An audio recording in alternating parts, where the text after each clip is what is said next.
महात्मा बुद्ध प्रवचन सभा में आकर मौन बैठ गए। शिष्य समुदाय उनके इस मौन के कारण चिंतित हुए कि कहीं वे अस्वस्थ तो नहीं हैं। आखिर एक शिष्य ने पूछ ही लिया, भंते, आप आज इस तरह मौन क्यों हैं? वे नहीं बोले तो दूसरे शिष्य ने फिर पूछा, गुरुदेव, आप स्वस्थ तो हैं? बुद्ध फिर भी मौन ही बैठे रहे।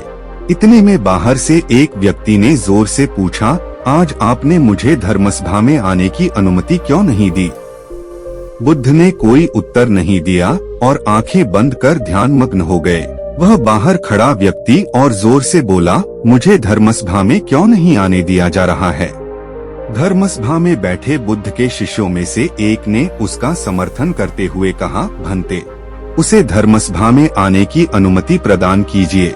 महात्मा बुद्ध ने आंखें खोली और बोले, नहीं, उसे अनुमति नहीं दी जा सकती है क्योंकि वह अछूत है। अछूत?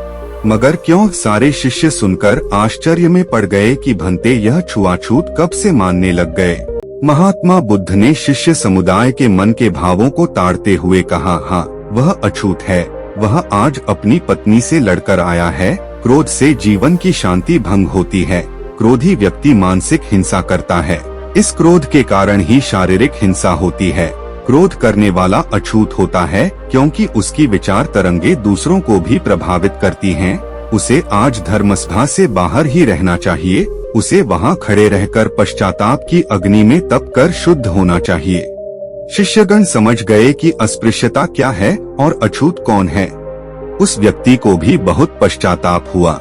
उसने कभी भी क्रोध न करने का प्रण लिया। बुद्ध ने उसे धर्मसभा में आने की अनुमति प्रदान की।